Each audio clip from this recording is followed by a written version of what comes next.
Hi friends, భారత ప్రధాని నరేంద్ర మోదీని 1971లో ఉన్న ప్రధానమంత్రి ఇందిరాగాంధీ గారిని పోలుస్తూ అప్పట్లో ఇందిరాగాంధీ చాలా అద్భుతంగా భారతదేశాన్ని యుద్ధం చేసి మరీ గెలిపించింది. ఇప్పుడా పాకిస్తాన్ మీద నరేంద్ర మోదీ యుద్ధం చేయడం లేదు, 3 రోజులకే సీజ్ ఫైర్ చెప్పాడు. యుద్ధం ఎందుకు చేయట్లేదు? నరేంద్ర మోదీ ఐరన్ మ్యాన్ కాదు, పిరికివాడు.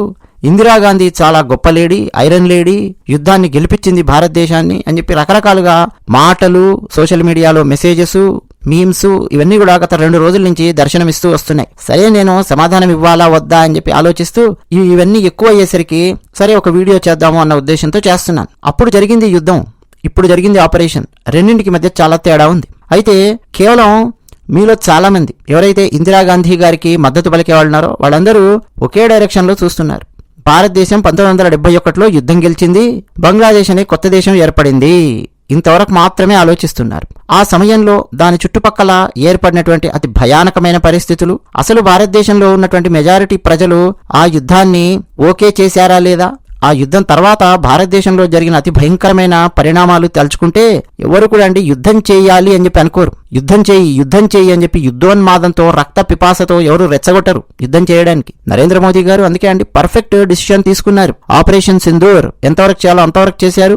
ఉగ్రవాద స్థావరాలను ధ్వంసం చేశారు. పాకిస్తాన్ వాడు అడ్డం వస్తే వాడి ఎయిర్ డిఫెన్స్ సిస్టమ్స్ ని కూడా లేపేశారు కదా. ఒకసారి 1971 లోపలికి మనం వెళదాం. విత్ స్టాటిస్టిక్స్, డేటా మనం చూద్దాం. ప్రతి పాయింట్ మీకు నేను అందించే ప్రయత్నం చేస్తాను. ఒక చిన్న విషయం, మా ఛానల్ నచ్చితే సబ్స్క్రైబ్ అవ్వండి. వీడియో నచ్చితే లైక్ కొట్టడం ఎట్టి పరిస్థితుల్లో కూడా మర్చిపోకండి. ఎందుకంటే మీ లైక్స్ చాలా చాలా కీలకం. మీ లైక్స్ వల్ల వీడియో ఎక్కువ మంది చూసే అవకాశం ఉంటుంది, ఎక్కువ మందికి రీచ్ అవుతుంది. ఇక కామెంట్ సెక్షన్ లో కూడా మీ అభిప్రాయాలు రాస్తున్న వాళ్లకు మరొకసారి ధన్యవాదాలు చెప్తూ, మొదట ఒక్క విషయం గుర్తుపెట్టుకోండి, అందరూ కూడా తెలియని వాళ్లకు చెప్పండి. నరేంద్ర మోదీ గారు సీజ్ ఫైర్ చెప్పలేదు, నరేంద్ర మోదీ గారు చేతులు ఎత్తేయలేదు, నరేంద్ర మోదీ గారు భయపడి వెనుకంజ వెయ్యలేదు. భయపడి వెనుకంజ వేసే మనస్తత్వం అండి నరేంద్ర మోదీ గారిది. ఏటికి ఎదురొడ్డి ఈదేటటువంటి మనస్తత్వం అయినది, అవునా కదా? ఎందుకు సీజ్ ఫైర్ కు ఓకే అని మోదీ గారు ఎందుకు చెప్పారు అంటే, పాకిస్తాన్లోని అణ్వాయుధ కేంద్రాల మీద కూడా భారత సైన్యము దాడులు నిర్వహించింది. ఓపెన్ గా ఎప్పుడు కూడా అటువంటి విషయాలు ఒప్పుకోరు ఏ సైన్యం కూడా.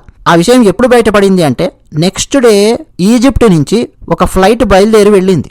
ఎక్కడైతే పాకిస్తాన్ అణ్వాయుధాలను దాచుకుంటుంది అన్నటువంటి ప్రదేశాలు మార్క్ చేయబడి ఉన్నాయో ఆ ప్రదేశానికి దగ్గరలో బోరాన్తో నిండినటువంటి ఫ్లైట్ ల్యాండ్ అయ్యింది. చాలా ఈజీగా అర్థమైపోతుంది కెమిస్ట్రీ మీద అవగాహన ఉన్నటువంటి వాళ్లకు.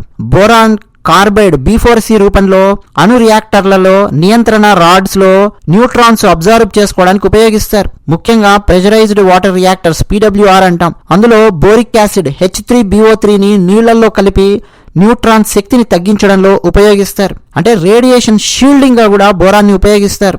బోరాన్తో కలిపినటువంటి పాలిమర్స్ లేకపోతే గాజు ద్వారా న్యూట్రాన్ ఆ కిరణాల నుంచి రక్షణ కల్పిస్తారు. అణు ఇంధన వ్యర్థాలుంటాయి, అంటే స్పెంట్ ఫ్యూయల్ పూల్స్ లాంటివి కొన్ని ఉంటాయి. అక్కడ కూడా ఆ భద్రతా కంటైనర్లలో బోరాన్ కలిగినటువంటి స్టీలు లేదా పదార్థాలు ఆ కంటైనర్లలో ఉపయోగిస్తారు రేడియేషన్ లీక్ అవ్వకుండా ఉండడానికి. న్యూట్రాన్ యొక్క శృంఖల చర్యలు ఉంటాయి చూసారా, చైన్ రియాక్షన్, వాటిని బోరాన్ అనేది నిరోధిస్తుంది. సో స్పష్టంగా అర్థమైపోయింది అక్కడేదో అణ్వాయుధాలకు సంబంధించిన ఒక రేడియేషన్ కు సంబంధించిన లీకేజ్ అనేది జరిగింది. ఆ దెబ్బకు పాకిస్తాన్ వాడు భారతదేశం కాళ్లు పట్టుకునే పరిస్థితి. వాడు డైరెక్ట్ గా ఒప్పుకోడు. అది అమెరికాను రంగంలోకి దింపేసరికి అమెరికా అమ్మో ఇక్కడ రేడియేషన్ లీకేజ్ ఉంది, సో చుట్టుపక్కల దేశాలన్నింటికి కూడా ఇది ప్రమాదాన్ని తెచ్చిపెడుతుంది అని చెప్పి భారతదేశాన్ని అడుక్కునే పనిచేశాడు అమెరికా వాడు. ఆ విషయం వాడు డైరెక్ట్ గా గట్టిగా చెప్పడు. ఒకటికి ఒకటి పాయింట్ కలిపి అర్థం చేసుకుంటే మనకే స్పష్టంగా అర్థమైపోతుంది. సో ఈ కారణం వల్ల పాకిస్తాన్లో ఉన్నటువంటి సామాన్య ప్రజలకు కూడా ఇబ్బంది కలగకూడదు, వాళ్ల ప్రాణాలు ఎందుకు పోవాలి దీనివల్ల అని ఆలోచించినటువంటి మహోన్నతమైన వ్యక్తిత్వం నరేంద్ర మోదీ గారిది. ఎస్, ఓకే, ఒప్పుకుంటున్నాను మీ సీజ్ ఫైర్ కి, కానీ నేను ఫుల్ స్టాప్ పెట్టను, దీనికి కామా పెడతాను, జస్ట్ పాజ్ ఇస్తున్నానంతే. మళ్ళీ ఏమైనా పాకిస్తాన్ వైపు నుంచి తీవ్రవాద చర్యలు జరిగాయా దాన్ని మేము యుద్ధంగా పరిగణించడం జరుగుతుంది, రియాక్షన్ చాలా తీవ్రంగా ఉంటుంది. ఇది నరేంద్ర మోదీ గారు చెప్పారు. ఈ విషయాలన్నీ మర్చిపోకండి, ప్రతిసారి గుర్తు చేయాలండి. మొట్టమొదటి పాయింట్ అండి, 1971 యుద్ధం తర్వాత భారతదేశంలో కరువు కాటకాలు, భయంకరమైన నిరుద్యోగము, ద్రవ్యోల్బణము, ఆయిల్ క్రైసిస్ ఇవన్నీ పెరిగిపోయాయి. అమెరికా వాడి దగ్గరికి వెళ్లి ఆహారం తెచ్చుకోవాల్సినటువంటి పరిస్థితి ఏర్పడింది. ఎంత భయంకరంగా తయారైంది పరిస్థితి అంటే, చదువుకున్నటువంటి వాళ్ళకేమో ఉద్యోగాలు రావు, ఎందుకంటే ప్రభుత్వ ఉద్యోగాలు మాత్రమే ఉన్నాయి, ప్రైవేట్ ఉద్యోగాలు లేవు. వాళ్ళందరూ రోడ్ల మీదకి వచ్చే పరిస్థితి. ఇక వ్యవసాయదారులకు యూరియా కూడా సప్లై చేయలేనటువంటి పరిస్థితి. వాళ్ళకు కావాల్సిన పురుగుల మందులు కానీ, వాళ్ళకు కావాల్సినటువంటి ఎక్విప్మెంట్ కానీ, కనీసం డేటా కూడా రైతులకు సరైన టైంకు సమాచారం అందివ్వలేనటువంటి పరిస్థితుల లోపలికి ఆ తర్వాత సంవత్సరాలలో ప్రభుత్వం వెళ్ళిపోయింది. దాని ఫలితంగా భారతదేశంలో పెరిగినటువంటి ఆ కోపము, ఆ సినిసిజము అంతా ఇంత కాదు, ఆ తర్వాత వచ్చినటువంటి కోపం. ఎందుకంటే ఫండ్స్ మొత్తం యుద్ధానికి డైవర్ట్ చేసినటువంటి పరిస్థితి. యుద్ధం గెలిచారు, కానీ దాని ఇంపాక్ట్ భారతదేశం మీద ఆర్థికంగా ఎంత పడింది అన్నది ఒకసారి ఆలోచిస్తే ఏ దేశం కూడా అండి యుద్ధం చేయడానికి సిద్ధంగా ఉండదు. మరీ ఇక తప్పదు అనుకున్నటువంటి పరిస్థితుల్లో తప్ప ఏ దేశం కూడా యుద్ధానికి వెళ్ళదు. ప్రస్తుతం మన భారతదేశం ప్రపంచవ్యాప్తంగా చూస్తే 5th పొజిషన్లో ఉంది. నిన్నగాక మొన్న 4th పొజిషన్కి వచ్చింది అన్నది కూడా మనకు న్యూస్లో ఉంది. 4th, 5th పొజిషన్స్ మధ్య అట్లా కొట్టుమిట్టాడుతోంది. ఇంకొక వారం 10 రోజుల్లో డేటా వస్తుంది. 4th పొజిషన్లో ఉంటుందా 5th పొజిషన్లో ఉంటుందని తేలుతుంది. సో అప్రతిహతంగా భారతదేశము టాప్ 3 లోపలికి వెళ్లే ఎకానమీని సృష్టిస్తోంది, అన్ని అవకాశాలు సృష్టిస్తోంది భారతదేశం. ఇటువంటి టైంలో యుద్ధం లాంటిది ఏమన్నా చేశారనుకోండి, డెఫినెట్ గా భారతదేశానికి ఆర్థిక పరంగా నష్టం ఉంటుంది. దాని ఇంపాక్ట్ రాబోయే చాలా ఏళ్ల వరకు ఉంటుంది. వ్యవసాయ రంగం మీద, ఆర్థిక రంగం పతనమయ్యిందంటే ఇంక అన్నిటి మీద, ఇన్ఫ్రాస్ట్రక్చర్ మీద పడుతుంది, విద్య మీద పడుతుంది, వైద్య రంగం మీద పడుతుంది, అన్నిటి మీద పడుతుంది. 1971 తర్వాత యుద్ధంలో పడినట్టు. యుద్ధం తర్వాత మరి ఇందిరాగాంధీ గారు ఏమన్నా గెలిచారా అంటే ఆమె గెలవలేదు. ఎందుకంటే ఆమె గెలిచినటువంటి తీరే 1971 మార్చిలో జరిగిన ఎలక్షన్స్లో సరిగ్గా లేదు అని చెప్పి కోర్టుకు వెళ్లారు. కోర్టు తీర్పిచ్చింది, ఆమెను గద్దె దిగిపోమని చెప్పింది. కానీ ఆమె తన సీటుకి ఎసరు వచ్చింది అని చెప్పి ఎమర్జెన్సీ విధించింది. అదంతా ఒక చీకటి చరిత్ర భారతదేశంలో. ఆ తర్వాత జరిగిన ఎలక్షన్స్లో ఇందిరాగాంధీ ఓడిపోయింది. శరణార్థుల విషయానికి వద్దాం. ఆపరేషన్ సింధూర్ నిర్వహించినప్పుడు ఎన్ని వందల మంది లేదు ఎన్ని వేల మంది శరణార్థులు మన భారతదేశం లోపలికి వచ్చారండి గత వారం 10 రోజుల్లో. శరణార్థులు, ఇల్లీగల్ ఇమిగ్రెంట్స్ కాదు, రెఫ్యూజీస్, కాందిశీకులు అంటాం. ఎంతమంది వచ్చారండి భారతదేశం లోపలికి ఆపరేషన్ సింధూర్ టైంలో? ఎవరూ రాలేదండి, ఒక్కరూ రాలేదు. అదే బంగ్లాదేశ్ 1971 యుద్ధం సమయంలో ఎంతమంది శరణార్థులు భారతదేశం లోపలికి వచ్చారో తెలుసా? Can you guess? Rough guess చేస్తారా? 5,000 మందా, 10,000 మందా, 50,000, 1,00,000? ఎంతమంది అనుకుంటున్నారండి? 10 మిలియన్. అంటే 1 కోటి మంది బంగ్లాదేశ్ నుంచి పశ్చిమ బెంగాల్ వైపు కుటుంబాలు, పిల్లలు, వృద్ధులు, పెద్దలు, అసలు ఏమీ ఏజ్తో సంబంధం లేదండి. 1 కోటి మంది బంగ్లాదేశ్ నుంచి వెస్ట్ బెంగాల్ లోపలికి వచ్చేశారు శరణార్థులు. వాళ్ళని చంపలేవు, తన్నలేవు, కొట్టలేవు, ఏం చేయలేవు. వాడిని శరణార్థులు అంతే, తీసుకోవాల్సిందే. లేకపోతే వాళ్ళని ఏమన్నంటే ఎమ్నెస్టీ ఇంటర్నేషనల్ దగ్గర నుంచి మొదలెట్టి హ్యూమన్ రైట్స్ వాళ్ళు మొత్తం ఐక్యరాజ్య సమితి రచ్చ గోల చేసి వదులుతుంది. ఈ 1 కోటి మంది భారతదేశం లోపలికి వచ్చి తిష్ట వేశారు, సెటిల్ అయిపోయారు 1971 ఆ టైం లోపల. ఈ 1 కోటి మందికి 3 పూటలు కాకపోయినా రోజు 2 పూటలైనా తిండి పెట్టాలంటే ప్రభుత్వం ఎన్ని కోట్లు ఖర్చు చేయాలండి? ఎన్ని వందల కోట్లు ఖర్చు చేయాలి? ఈ శరణార్థుల 1 కోటి మందికి తిండి పెట్టాలంటే అకస్మాత్తుగా దేశం లోపల 1 కోటి మంది వస్తే కేవలం తిండేనా? మరి వాళ్లకు వసతి సౌకర్యము కేవలం వసతి సౌకర్యమేనా? వాళ్ళకు రోగం వచ్చే, రొష్టొచ్చే, నొప్పొచ్చే, ఏదొచ్చినా కానీ డాక్టర్స్, వైద్య సదుపాయం అందుబాటులో పెట్టాలా? అంబులెన్సుల నుంచి మొదలెట్టి, డాక్టర్ల నుంచి మొదలెట్టి, సెక్యూరిటీ పెట్టాలా వాళ్ళకి? ఆలోచించండి, ఎన్ని రీసోర్సెస్ భారతదేశానికి సంబంధించిన ఆ టైంలో ఈ 1 కోటి మంది శరణార్థుల కోసం ఖర్చు అయ్యాయో ఆలోచించండి. ఇక మళ్ళీ వాళ్ళు వెనక్కి వెళ్ళలేదు, అంతే వెస్ట్ బెంగాల్లో సెటిల్ అయిపోయారు. కొంతమంది పాకిస్తాన్ విభజన టైంలో వాళ్ళ కుటుంబాలు అటు ఇటు అయింటాయి చూడండి, కొంతమంది ఏమో వాళ్ళ ప్లేసెస్కి వెళ్ళారు. సో మొత్తానికి 1 కోటి మంది భారతదేశం మీద వచ్చి పడ్డారు ఆ యుద్ధం తర్వాత. వాళ్ళని ఆపలేకపోయారు. ఇందిరాగాంధీ గారు కదా అసలు ఎవరున్నా ఆపలేరండి ఆ టైం లోపల. మరి ఇప్పుడండి ఆపరేషన్ సింధూర్ టైంలో ఎన్ని లక్షల మంది, ఎన్ని వేల మంది ఈ వారం 10 రోజుల్లో భారతదేశం లోపలికి వచ్చి పడ్డారు శరణార్థులు. అయ్యా మిసైల్స్ దాడులు చేస్తున్నాయి, మమ్మల్ని రక్షించండి అని చెప్పి వచ్చారా అసలు ఎవరన్నా? అసలు ఆ సీన్ జరిగిందా? జరగలేదు. ఒకవేళ యుద్ధం దాకా వెళ్ళింది అనుకోండి పరిస్థితి, అది కూడా ఉంటుందండి.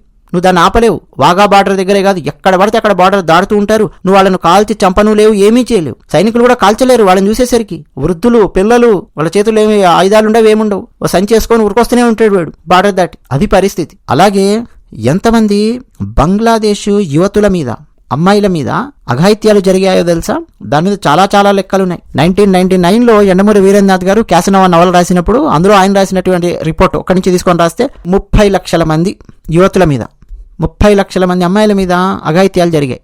1971 ఆ టైంలో. సరే, ఆ తర్వాత కొంతమంది ఏమో 30 అనేది రాంగ్ గా పడింది, 30 కాదు 3 లక్షల మంది అని చెప్పి కొన్ని రిపోర్ట్స్ చెప్పాయి. ఇప్పుడు లేటెస్ట్ రిపోర్ట్స్ ఇంకా ఏంటంటే అప్పటి జరిగినటువంటి యుద్ధం మీద ఇంకా చాలా చాలా నడుస్తుంటాయి కదండి. 2 లక్షల నుంచి 4 లక్షల మంది బంగ్లాదేశీ యువతుల మీద, అమ్మాయిల మీద, బాలికల మీద, యువతుల మీద, అంతమంది మీద అఘాయిత్యాలు జరిగాయి. పాకిస్తాన్ సైన్యం చేసినటువంటి అఘాయిత్యాలు, రజాకార్ల పేరు మీద చేసినటువంటి అఘాయిత్యాలు అక్కడ. అంతేకాదు, ఈ కాందిశీకుల్లాగా శరణార్థుల్లాగా వస్తూ ఉన్నారు కదా బంగ్లాదేశ్ నుంచి పారిపోయి, అవన్నీ భరించలేక పారిపోయి కలకత్తాకు వస్తుంటే మధ్యలో వాళ్ళని పట్టుకొని కూడా ఘోరాతి ఘోరంగా వాళ్ళ మీద మానభంగాలు చేయడం. ఏదో ఒక అమ్మాయి దొరికింది మానభంగం చేసేశారు అట్లా కాదు. మనం జనరల్ గా వార్తల్లో చూసినటువంటి రెగ్యులర్ క్రైమ్ కాదు అది ప్లాన్ఫుల్ గా చేసినటువంటి క్రైమ్, గ్రూపులుగా టార్గెట్ చేసి చేసినటువంటి నేరం అనమాట అదంతా కూడా. యుద్ధం ఒకసారి మొదలైందంటే యుద్ధ నేరాలలో భాగంగా ఈ మహిళల మీద జరిగే మానభంగాలకు అంతే ఉండదండి. మీరు ఏ యుద్ధమైనా తీసుకొని చూడండి, భయానకంగా ఉంటుంది మహిళల మీద జరిగేటటువంటి దారుణాలు. ఇప్పుడు ఆపరేషన్ సింధూర్లో అలాంటివి జరిగాయండి? అసలు అలాంటివి జరిగే స్కోప్ ఇచ్చామా? సామాన్యులను టార్గెట్ చేయకుండా మేము కొడుతూ ఉన్నాము అని చెప్పి నరేంద్ర మోదీ గారు చెప్పడంలోనే ఒక స్టేట్స్మెన్షిప్ ఉంది. నరేంద్ర మోదీ గారు మాట్లాడుతున్నది, నేను నీ జోలికి రావట్లేదు, నువ్వు నా జోలికి వచ్చావంటే తుక్కు కింద కొట్టి వదులుతాను వార్నింగ్ ఇచ్చి, కేవలం నోటి మాట కాదు అది, ప్రాక్టికల్ గా వాడికి కావాల్సిన ధ్వంసం చేసి ప్రాక్టికల్ గా చూపించి వదిలిపెట్టారండి. అంతే తప్ప యుద్ధం లోపలికి సామాన్యుణ్ణి లాగలేదు నరేంద్ర మోదీ గారు. సంతోషించాలండి ఎప్పుడైనా కానీ, ఒక పెద్ద యుద్ధం ఆగిపోయిందంటే సంతోషించాలి. అంతే తప్ప రక్త పిపాసతో చేయి యుద్ధం చేయి అని చెప్పి అనకూడదు. పాకిస్తాన్ ఎట్లా కొమ్ములు వంచాలో, ఏమేం చేయాలో చాణక్య నీతి ప్రకారం అన్ని నరేంద్ర మోదీ గారు చేసుకుంటూనే వస్తున్నారు. ఒక్క రక్త బొట్టు చిందించకుండా కూడా యుద్ధం చేయొచ్చు శత్రువు మీద అని చెప్పి చాణక్యుడు చెప్పాడు. ఇప్పుడు రక్తం బొట్లు చిందాయి తీవ్రవాదులవి. మరోపక్క చాణక్య నీతి, నీళ్లు ఆపారు, వీసాలు తీసి పడేశారు, అంతర్జాతీయంగా పాకిస్తాన్ను తీవ్రవాద దేశము అని చెప్పి నిలబెట్టేశారు. ఎన్ని చేయాలో అన్ని చేస్తున్నారు. అసలు ఇన్ని చేస్తున్నందుకు మన భారత ప్రభుత్వం, మన భారత ప్రధాని హ్యాట్స్ ఆఫ్ చెప్పాలి, సెల్యూట్ కొట్టాలి భారత ప్రధానికి. అందరం మనం మద్దతుగా నిలబడాలి. ఆ టైంలో సైనికుల మరణాలు ఎన్నున్నాయనుకుంటున్నారు? 3800 మాక్సిమం ఫిగర్ చెప్తూ ఉన్నాను. భారతదేశంలో 3800 సైనికులు మరణించారు. అంటే 3800 సైనికుల కుటుంబాలు అతలాకుతలమయ్యాయి. ఆలోచించండి, ఆ సైనికులలో అత్యధిక శాతం మంది 20 నుంచి 30 సంవత్సరాల వయస్సున్నటువంటి వాళ్ళు. పోరాటం చేశారు, అమరులయ్యారు. పాకిస్తాన్ వైపు 9000 మంది మరణించారు. ముక్తిబాహిని అంటే బంగ్లాదేశ్, వాళ్ళ సేనలో 38,000 మంది మరణించారు. మనం భారతదేశం గురించి ఆలోచిద్దాం. 3800 మంది సైనికులు మరణించారంటే ఆలోచించండి. యుద్ధం అన్నాక మరణాలు తప్పదు కదా అంటారేమో. మరి నరేంద్ర మోదీ గారు ఎన్ని మరణాలను ఆయన ఆపారండి. ఇప్పుడు ఆయన యుద్ధం అని చెప్పి రంకె లేకుండా ఆలోచించండి, ఒకసారి మీకే తెలుస్తుంది. పాకిస్తాన్ లేపేస్తాం అనుకుంటున్నారు, అవతల వైపు డ్యామేజ్ జరిగిందనుకోండి, యువతల వైపు కూడా డ్యామేజ్ ఉంటుంది. మన వైపు అవతల వైపు 10,000 మంది పోయారనుకోండి, యువతల వైపు కొంతమంది మరణించే అవకాశం ఉంటుంది. 100లలో ఉండొచ్చు, 1000ల్లో ఉండొచ్చు. ఆ మరణాలను కూడా నరేంద్ర మోదీ గారు ఆపారు. ఎందుకంటే ఆపరేషన్ వరకే నిర్వహించారు. కరెక్ట్గా ఎంతవరకు చేయాలో ప్రెసిషన్, టార్గెట్ అంతవరకు చేశారు, ఆగారు. పాకిస్తాన్ బెదిరించారు, ఆగారు. గాయపడిన సైనికులు బంగ్లాదేశ్ యుద్ధంలో భారతదేశం వైపు నుంచి 12,000 మంది ఉంటే పాకిస్తాన్ వైపు 25,000 మంది ఉన్నారు. ఈ గాయపడాలంటే ఏంటండి? బుల్లెట్లు తగిలి గాయపడి ఉండొచ్చు, లేదా మైన్స్ మీద కాళ్ళేసి కాళ్ళు పోగొట్టుకుని ఉండవచ్చు. కొంతమందికి చేతులు యాంపిటేషన్ చేసి తీసేసి ఉండొచ్చు. కొన్ని చిన్న గాయాలు కావచ్చు, పెద్ద గాయాలు కావచ్చు. మంచం మీద పడి ఉన్నటువంటి వాళ్ళు ఉన్నారు, కాళ్ళు పోగొట్టుకున్నటువంటి వాళ్ళు ఉన్నారు. 12,000 మంది దాకా ఉన్నారు భారతదేశంలో. ఆ యుద్ధం తర్వాత సామాన్యుల మరణాలు 3 లక్షల నుంచి 30 లక్షల మధ్యలో ఉందండి. ఎందుకు ఇట్లా పెట్టానంటే రకరకాల రిపోర్ట్స్, రకరకాల డేటాను చూపిస్తూ ఉన్నాయి. సామాన్యుల మరణాలు ఇన్నున్నాయి. యుద్ధంతో ఏమాత్రమో అసలు సంబంధమే లేదు అటువంటి జనాలు 3 లక్షల నుంచి 30 లక్షలు. వీళ్ళలో అత్యధిక శాతం బంగ్లాదేశ్లోనే. ఆ తర్వాత బంగ్లాదేశ్, ప్రస్తుతం బంగ్లాదేశ్ అండ్ భారతదేశానికి ఉన్నటువంటి ఆ బార్డరు, ఆ ప్రాంతంలో, అలాగే భారతదేశానికి ఉన్నటువంటి వెస్ట్ బార్డర్లో కొంతమంది, అట్లా మొత్తం అండి మరణాలు సంభవించాయి. యుద్ధ ఖైదీలు పాకిస్తాన్ వాళ్లను 94,000 మంది దాకా మనం పట్టుకున్నాం.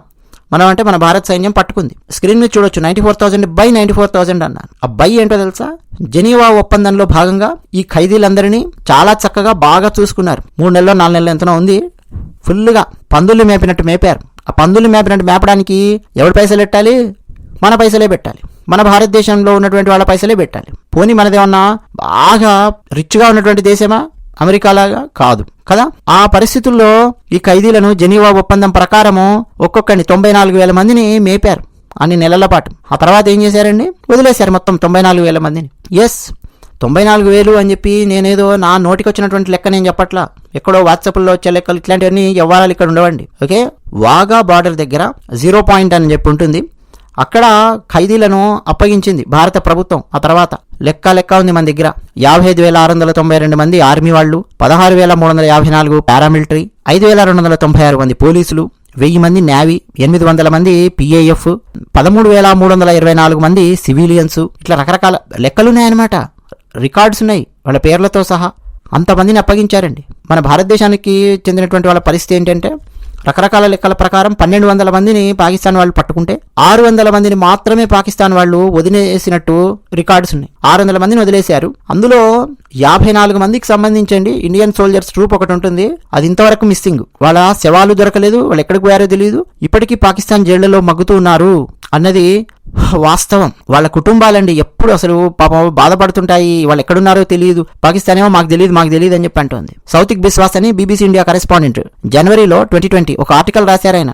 ఆ కుటుంబాల యొక్క ఆ ఫ్యామిలీ వాళ్ళ పిక్చర్స్ అవన్నీ వేసి, ఇంకా 54 మంది సోల్జర్స్ యొక్క కుటుంబాలను కలిసి ఆయన వేశారనమాట. ఆ ఫోటోలు, వాళ్ళకి సంబంధించినటువంటి బాధలు అవన్నీ కూడా. సో అది పరిస్థితి. యుద్ధ ఖైదీలని మొత్తం వదిలేసాం.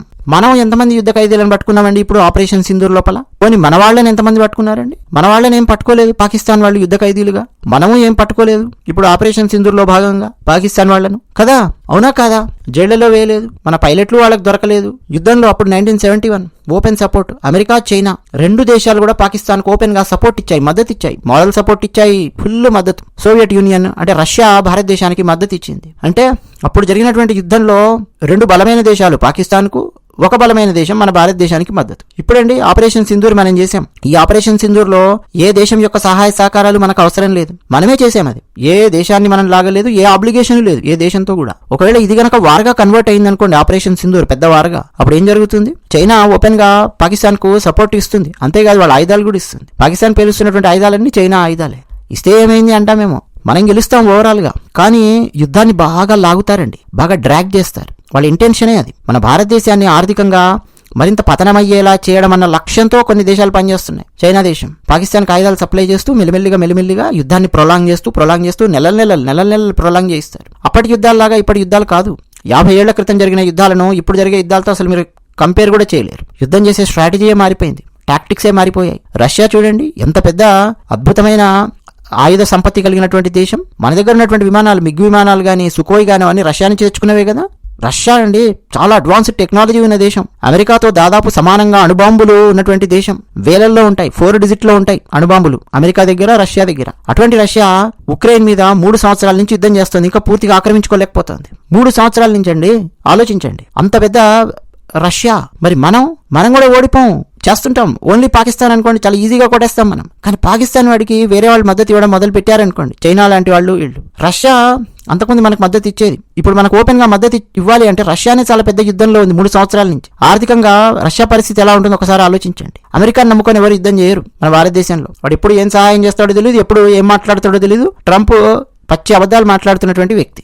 అంటే ప్రస్తుత పరిస్థితులండి, అంతర్జాతీయ పరిణామాలు అవన్నీ కూడా అంచనా వేయాల్సిందే డెఫినెట్ గా. అయినా సరే గుడ్డిగా యుద్ధం చేయి అని చెప్పి కొంతమంది ఆ క్యాలిక్యులేషన్ అనేది లేకుండా, స్ట్రాటజీ లేకుండా అరుస్తూ ఉన్నారు. పైగా ఇప్పుడు చేసింది ఆపరేషన్, యుద్ధం కాదు. స్థాయి ఏమిటి ఆపరేషన్ది?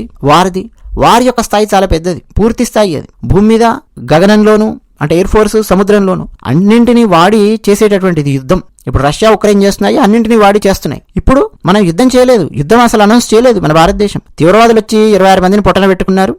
వాళ్ళని ఎవడు పంపించాడో వాళ్ళని లేపేస్తాము అని చెప్పి ఒక పరిమిత సైనిక ఆపరేషన్ చేశాం. మిసైల్స్, డ్రోన్ దాడులు, సర్జికల్ స్ట్రైక్లు ఇవన్నీ చేశాం. లక్ష్యం ఏంటి అనేది ఇంపార్టెంట్. 1971లో లక్ష్యం బంగ్లాదేశ్ స్వాతంత్రం. ఇప్పుడు లక్ష్యం ఏంటి? జైషే మహమ్మద్, లష్కరే తోయిబా లాంటి వాళ్ళ ఉగ్రవాద శిబిరాలను ధ్వంసం చేయడం లక్ష్యం. మన లక్ష్యం మనము రీచ్ అయ్యాం, పర్ఫెక్ట్ గా రీచ్ అయ్యాం టార్గెట్ ఆపరేషన్ లో. రీజన్ ఏంటి? బంగ్లాదేశ్ విమోచన ఉద్యమము అనేది బంగ్లాదేశ్ ఆ టైంలో 1971 యుద్ధానికి ఒక కారణం. ఇప్పుడు కారణం ఏంటి? పహల్గామ్ ఉగ్ర దాడి, ఇది కారణం. సో పహల్గామ్ లో జరిగినటువంటి 26 మంది పౌరుల మరణాన్ని మనం తీసుకొని ఫుల్ ఫ్లెడ్జ్ యుద్ధం పాకిస్తాన్ మీద ప్రకటించి వాడితో యుద్ధం చేస్తూ నెలల తరబడి. ఎందుకని? చైనా వాడు వాడికి సపోర్ట్ ఇచ్చే అవకాశాలు పుష్కలంగా ఉన్నాయి, చాలా ఓపెన్ గా చెప్తున్నాడు చైనా వాడు. ఎందుకంటే చైనా వాళ్ళు ఆ చబహార్ పోర్ట్ వరకు $68 బిలియన్ డబ్బులు పెట్టి రోడ్ వేసుకుంటూ వెళ్ళాడు చైనా వాడు. వాళ్ళకేంటంటే యూరోప్ ని కనెక్ట్ చేయడానికి, చైనా నుంచి డైరెక్ట్ గా యూరోప్ కి లింక్ ఇవ్వడానికి పెద్ద పెద్ద రోడ్లు పాకిస్తాన్ నుంచి చేసుకుంటూ వెళ్ళిపోయాడు. పిఓకే నుంచి కూడా ఉన్నాయి అవన్నీ కూడా. సో చైనాకు వేరే వేరే లాభాలు ఉన్నాయి. పాకిస్తాన్ కనుక ఓడిపోయిందంటే వాళ్ళకి రకరకాల సమస్యలు వస్తాయి. అందుకని వాడు ఓపెన్ గా ప్రకటించకపోయినా ఇట్లా ఫుల్ ఆయుధాలు ఇవ్వడము, ఈ కార్యక్రమాలు చేస్తున్నాడు. సో మనం ఏం చేసాం, ఇప్పుడు మన పౌరుల మరణానికి ప్రతీకారం తీర్చుకున్నాం. డెఫినెట్ గా ప్రతీకారం తీర్చుకున్నాం. ఆ ప్రతీకారం అనేది ఫుల్ ఫ్లెడ్జ్ యుద్ధం కాదు, ఉగ్రవాదులను టార్గెట్ చేసి చంపాం. సామాన్యుల జోలికి కూడా వెళ్ళలేదు. నష్టం అండి, ఎంత నష్టం జరిగింది చూడండి. ఓవరాల్ గా పాకిస్తాన్ వైపు ఎంత నష్టం జరిగింది. ఫుల్ ఫ్లెడ్జ్ యుద్ధం కాబట్టి అప్పుడు కరాచీ ఓడరేవు మీద దాడులు, సైనిక స్థావరాల మీద దాడులు, గణనీయమైన మౌలిక సదుపాయాల మీద దాడులు, ఇన్ఫ్రాస్ట్రక్చర్ పాకిస్తాన్ మీద మనం చేశాం. ఇప్పుడు 2025లో ఏం నష్టం చేశాం మనము? లాహోర్ ఎయిర్ డిఫెన్స్ సిస్టమ్ ని బద్దలు కొట్టాం. ఉగ్రవాద స్థావరాలు మనం ధ్వంసం చేశాం. మన టార్గెట్ మనం రీచ్ అయ్యాం. అవునా కాదా? అప్పట్లో వాడినటువంటి ఆయుధాలకు ఇప్పుడు వాడుతున్నటువంటి ఆయుధాలకు తేడా ఉంది. అప్పట్లో ట్యాంకులు, ఫైటర్ జెట్లు, ఓడలు, అప్పుడున్నటువంటి ఓడలకి ఇప్పుడున్నటువంటి ఓడలకు చాలా తేడా ఉంది. ఆర్టిలరీ కానీ ఆ పాత సాంకేతికత, ఆ సాంకేతికత ఇప్పుడు లేనే లేదు. ఇప్పుడు మనం వాడింది ఏంటి? రాఫెల్ యుద్ధ విమానాలు, బ్రహ్మోస్ మిసైల్స్, స్కాల్ప్ మిసైల్స్, ఎక్స్ట్రాడినరీవి, హ్యామర్స్, డ్రోన్స్, అత్యంత అధునాతనమైన సాంకేతికత ఇప్పుడు మనం ఉపయోగించాం. ఇవన్నీ కూడా మనం యుద్ధం చేయడం కోసం కాదు, అవసరం వస్తే చేస్తాం. అవసరం వచ్చింది, పాకిస్తాన్ వాడు ఫుల్ ఫ్లెడ్జ్ యుద్ధంలోకి దిగాడు, గెలికాడు, ఏదైనా అయిందనుకో అప్పుడు చేస్తాం మనం. బట్ ఇటువంటి పహల్గామ్ సంఘటనల పేరు మీద భారీ యుద్ధం లోపలికి దిగకూడదు. అలా కనుక దిగామనుకోండి, ప్రతి ఒక్కడు ఏం చేస్తాడో తెలుసా? చైనా లాంటి ఎవడో భారతదేశాన్ని ఆర్థికంగా ధ్వంసం చేయాలి అనుకున్న ప్రతి ఒక్కడు భారతదేశంలో ఏదో ఒక ఇటువంటి ఉగ్రవాద చర్య కానీ ఇట్లాంటిది చేయించి వదిలేరనుకోండి, వెంటనే భారతదేశం రెచ్చిపోయి తన దగ్గర ఉన్న మిసైల్స్ అన్ని వేసుకొని పడి ఫుల్ ఫ్లెడ్జ్ యుద్ధం చేసింది అనుకోండి, ఓవరాల్ గా భారతదేశం ఆర్థికంగా నష్టపోతుంది. అలా చేయాలి అనేది కొంతమంది యొక్క ప్లాన్ అనమాట. ఆ ప్లాన్ మనము ఫెయిల్ చేశాం. ఒకప్పటి యుద్ధాలకు ఇప్పటి యుద్ధానికి మధ్య ఉన్న టెక్నికల్ తేడా చాలా మంది చిన్నపిల్లలకు అర్థం కానటువంటి పరిస్థితి. చిన్నపిల్లలు అంటే 20లలో 30లలో ఉన్న వాళ్ళకు కూడా అర్థం కానటువంటి పరిస్థితి. మనకు దాదాపు 70 సంవత్సరాల పైగా ఉన్నటువంటి ఒక వ్యక్తి కామెంట్ సెక్షన్ లో చాలా అద్భుతంగా రాశారండి. 1971 యుద్ధం నుంచి దేశ పరిస్థితులను గమనిస్తూ వస్తున్నటువంటి ఒక పెద్దవారు మనకు కామెంట్లో రాశారు. ముఖ్యంగా ఒకప్పుడు స్వేచ్ఛా వాణిజ్యం ఉండేది కాదు భారతదేశంలో, ఇప్పుడు మన భారతదేశంలో స్వేచ్ఛా వాణిజ్యం ఉన్నది, రెండింటికి మధ్య చాలా తేడా ఉంది అని చెప్పి వారు కామెంట్ సెక్షన్లో రాశారు. చూడడానికి చాలా చిన్న కామెంట్ లాగా ఉంది, కానీ ఒక్కసారి ఆలోచించండి. ఇప్పుడు మన భారతదేశం కనుక యుద్ధం లోపలికి దిగింది అనుకోండి, డెఫినెట్గా చాలా దేశాలతో మనకుండే ట్రేడ్ లింక్స్ మొత్తం, ఆ చైన్స్ మొత్తం ఒక్కసారిగా కదిలిపోతాయి, బలహీనమైపోతాయి. ముఖ్యంగా ఇప్పుడు అమెరికా మీద డిపెండ్ అవ్వకుండా మన భారతదేశానికి గడవనటువంటి పరిస్థితి. ముఖ్యంగా సర్వీసెస్ విషయంలో, ఐటీ రంగానికి సంబంధించిన విషయంలో ఎందరో అమెరికన్ క్లయింట్స్ కోసము మన భారతదేశంలో లక్షలాది మంది యువత సాఫ్ట్వేర్ ఇంజనీర్లుగా పనిచేస్తూ ఉన్నారు. చిన్న ఎగ్జాంపుల్ అన్నమాట ఇది. వాళ్ళ మీద డిపెండ్ అయ్యి, అంటే ఒక్కొక్క సాఫ్ట్వేర్ ఇంజనీర్ మీద డిపెండ్ అయ్యి దాదాపు 7 ఉద్యోగాలు మన భారతదేశంలో క్రియేట్ చేయబడ్డాయి. ఎకానమీలో దీన్ని క్యాస్కేడింగ్ ఎఫెక్ట్ అని చెప్పి పిలుస్తారు. ఒక్క ఉద్యోగం పోయింది అంటే దాని మీద డైరెక్ట్గా డిపెండ్ అయి ఉన్నటువంటి చాలా మంది ఉద్యోగాలు కూడా కదిలిపోయే పరిస్థితి వస్తుంది. సో అంత ఇంటర్ డిపెండెన్సీ ఉన్నటువంటి ప్రపంచం ఇది. 1971లో పరిస్థితి అది కాదు. నువ్వు యుద్ధం చేశావు, నీవు దారుణమైన పరిస్థితి అనుభవించావు అనుకో, ఇది నీ దేశంలో ఉండే ప్రజలు కటకటాలు పడుతుంటారు, ఇబ్బందులు పడుతుంటారు, అవస్థలు పడుతుంటారు. ఇది పరిస్థితి. ఈరోజు అది కాదు పరిస్థితి. ప్రపంచంలో ఎదుగుతున్నటువంటి ఏ దేశం యుద్ధం లోపలికి దిగినా ఆ దేశంతో వాణిజ్యం చేయడానికి మిగతా చాలా దేశాలు ముందుకు రావు. ఇమ్మీడియట్ ఇంపాక్ట్ ఆ దేశం మీద నిరుద్యోగ సమస్య, కొన్ని కోట్ల ఉద్యోగాలు పోయే సమస్య చాలా ఇమ్మీడియట్ ఎఫెక్ట్ లాగా మనం చూడగలుగుతాం. సప్లై చైన్స్ మొత్తం ఇంటరప్ట్ అయిపోతాయి, అన్సర్టనిటీ అనేది పెరిగిపోతుంది, కన్స్యూమర్స్ మీద ఇంపాక్ట్ అనేది క్రియేట్ అవుతుంది. ప్రతి గూడ్స్, సర్వీసెస్ వాటన్నిటి కూడా దేశంలో హయ్యర్ ప్రైసెస్ అనేవి వచ్చేస్తాయి, పొటెన్షియల్ షార్టేజెస్ వస్తాయి ఎసెన్షియల్ ఐటమ్స్ మీద. ఎందుకంటే ఇంత ఇంటర్ డిపెండెన్సీ ఉన్నటువంటి ప్రపంచంలో మనం బతుకుతూ ఉన్నాం. గ్లోబలైజేషన్ తర్వాత, ఫ్రీ ట్రేడ్ తర్వాత ఇది ఎన్ని లాభాలను మనకు తెచ్చిపెట్టిందో, ఎన్ని ప్రైవేటు ఉద్యోగాలను మన భారతదేశంలో క్రియేట్ చేసిందో, ఎంత నిరుద్యోగ సమస్యను దూరం చేసుకుంటూ వచ్చిందో. యుద్ధంలోకి గనక దిగితే ఏకదమున అంత పెద్ద సమస్యను భారతదేశంలో తెచ్చిపెడుతుంది. ఒక్క భారతదేశం అని కాదు, ఇట్లా ఫ్రీ ట్రేడ్లో ఉన్నటువంటి ఏ దేశం యుద్ధంలోకి దిగినా ఇటువంటి తీవ్రమైన సమస్యలే వచ్చి పడతాయి. మీకు అసలు యుద్ధం దాకా ఎందుకండి, ఒక చిన్న ఇంపాక్ట్ ఏంటో గుర్తు చేస్తాను. 2008లో అమెరికాలో లెమన్ బ్రదర్స్ అనే అతిపెద్ద బ్యాంకింగ్ రంగ సంస్థ దివాలా తీయడంతో సంక్షోభం ప్రారంభం అయ్యింది. సబ్ప్రైమ్ మార్టగేజ్లు అంటే క్రెడిట్ స్కోర్ తక్కువగా ఉన్న వాళ్లకు కూడా గృహ రుణాలు ఇవ్వడము, వాళ్ళు ఆ రుణాలు తిరిగి చెల్లించలేకపోవడము, ఆ ఇంపాక్ట్ మొత్తం బ్యాంకుల మీద, ఫైనాన్స్ కంపెనీల మీద పడి అవన్నీ మునిగిపోవడము. అక్కడి నుంచి 2008లో స్టార్ట్ అయ్యి యుఎస్ఏలో స్టాక్ మార్కెట్ కుప్పగూలిపోవడము, నిరుద్యోగుల సంఖ్య పెరగడము, ఎంత జరిగింది. అమెరికాలో జరిగినటువంటి సంఘటన. అంటే అమెరికాలో జలుబు చేసింది, కానీ ఎవరు దగ్గులు దగ్గారో, ఎవరు తుమ్ములు తుమ్మారో తెలుసా? ప్రపంచంలోని చాలా దేశాలు దగ్గులు దగ్గాయి, తుమ్ములు తుమ్మాయి. అమెరికాకు జలుబు చేస్తే మొత్తం ద హోల్ వరల్డ్ చాలా దేశాలలో మీరు తీసుకొని చూస్తే జీడిపి వృద్ధి చాలా నెమ్మదించింది, కొన్ని చోట్ల మైనస్కి వెళ్ళింది. యూరోపియన్ యూనియన్, జపాన్ లాంటి దేశాలైతే చాలా తీవ్రంగా ప్రభావితమయ్యాయి. అనేక సంస్థలు వాళ్ళ వ్యయాలను తగ్గించుకోవడం కోసం కాస్ట్ కటింగ్ అని చెప్పి పిలుస్తారులేండి ఇంగ్లీష్లో, ఉద్యోగులను తొలగించాయి 2008-9 ఆ టైంలో. ఓవరాల్గా ప్రపంచవ్యాప్తంగా మిలియన్ల కొద్దీ నిరుద్యోగులు తయారయ్యారు. బ్యాంకింగ్, రియల్ ఎస్టేట్ రంగాలు మొత్తం కుదేలైపోయాయి. స్టాక్ మార్కెట్స్, పెట్టుబడి మార్కెట్స్ మొత్తం ప్రపంచవ్యాప్తంగా రికార్డు స్థాయిలో పడిపోవడము. భారతదేశము, చైనా లాంటి దేశాలు కూడా ఆ ప్రభావం నుంచి తప్పించుకోలేకపోయాయి. ఇన్ఫాక్ట్ చెప్పాలంటే విదేశీ పెట్టుబడులు తగ్గాయి భారతదేశంలో. ఇక అమెరికా ప్రభుత్వాలు కొన్ని బ్యాంకులను బయటికి తీయడం కోసం, బెయిల్అవుట్ చేయడం కోసం బిలియన్ల కొద్దీ డాలర్లు సహాయం చేయాల్సి వచ్చింది. ఎక్కడి నుంచి చేస్తాయి అమెరికా ప్రభుత్వాల సహాయము? ట్యాక్స్ పేయర్స్ డబ్బు తీసుకొచ్చి బెయిల్అవుట్ చేస్తూ బ్యాంకులకు సహాయం చేయడం. భారతదేశం మీద అండి చాలా పెద్ద ప్రభావం ఆ టైంలో. ఐటీ, బీపీఓ రంగాలలో నియామకాలు బాగా పడిపోయాయి ఆ టైంలో, 2008 టైంలో. ఎవరైనా తెలిసిన వాళ్ళతో మీరు అడగండి చెప్తారు. కాకపోతే భారతీయ బ్యాంకింగ్ వ్యవస్థ స్థిరంగా ఉండడం వల్ల పూర్తి ఇంపాక్ట్ పడలేదు, కానీ మన మీద పార్షియల్ ఇంపాక్ట్ అయితే పడింది. జస్ట్ ఒక చిన్న ఎగ్జాంపుల్ నేను చెప్పాను. 2008లో అమెరికాలో లెమన్ బ్రదర్స్ కుప్పగూలిపోతే ఇంపాక్ట్ అంత ఉంది ప్రపంచంలో. అదే యుద్ధం గనక జరిగింది అనుకోండి, ఎంత ఇంపాక్ట్ ఉంటుందో ఒక్కసారి ఆలోచించండి. This is an inter dependent world. అది మర్చిపోతున్నారు చాలా మంది. మర్చిపోయి ఇందిరాగాంధీ మహాత్మురాలు అని చెప్పి మాట్లాడుతున్నారు, మోదీ గారిని తక్కువ చేసి. చదువుకున్న వాళ్ళలాగా ఆలోచించండి బాబు, మెదడుతో ఆలోచించండి. ఎవడో రకరకాల రాజకీయ పార్టీలకు చెందినటువంటి వాళ్ళు కామెంట్ సెక్షన్లో రెచ్చగొట్టారని, సోషల్ మీడియాలో రెచ్చగొట్టారని, రకరకాల మతాలకు చెందినటువంటి వాళ్ళు రకరకాల క్యాలిక్యులేషన్స్తో, స్కెచ్లతో రెచ్చగొట్టారు అని చెప్పి చదువుకున్న వాళ్ళు, కాస్త జ్ఞానము విజ్ఞానం ఉన్న వాళ్ళు కూడా రెచ్చిపోయి ఇష్టం వచ్చినట్టు భారత ప్రధాని మీద విషం చిమ్మొద్దు. నరేంద్ర మోదీ గారు ఉన్నారు కాబట్టి చాలా స్ట్రాంగ్గా ఉంది భారతదేశం. ఎకానమీ చాలా స్ట్రాంగ్గా ఉంది, రెప్యుటేషన్ చాలా స్ట్రాంగ్గా ఉంది భారతదేశంది ప్రపంచవ్యాప్తంగా. అప్పటికీ ఇప్పటికీ హస్తిమశకాంతరం తేడా ఉంది. అసలు పోలికే లేదు. ఇందిరాగాంధీ టైంకి ఇప్పటికీ మీరు ఎవరైనా పోల్చి ఆమె మహాత్మురాలు, నరేంద్ర మోదీ గారు ఏదో పనికిమాలినవాడు, పిరికివాడు అని చెప్పి పిచ్చవాగుడు వాగారనుకోండి ఎవరన్నా, ఆ వాగుడికి అర్థం లేదు. మనం చదువుకుంటూ ఉన్నాము అని అంటే అండి, లాజిక్ నుంచి స్టిమ్యులేట్ అవ్వాలి మన థాట్ ప్రాసెస్ అన్నది. అంతే తప్ప ఎవరు పడితే వాళ్ళు, ఎలా పడితే అలా భారత ప్రధానమంత్రిని చిన్నచూపు చూస్తూ, కాలుబట్టి కిందికి లాగుతూ, రెచ్చగొడుతూ వ్యాఖ్యలు చేస్తూ ఉంటే దానిలో పడుతున్నారనుకోండి, చాలా పెద్ద తప్పు. సో ఇంత డిఫరెన్స్ ఉందండి. ఎప్పుడు కూడా పోల్చకండి ఇందిరాగాంధీ, నరేంద్ర మోదీ గారు. అస్సలు పోల్చకండి.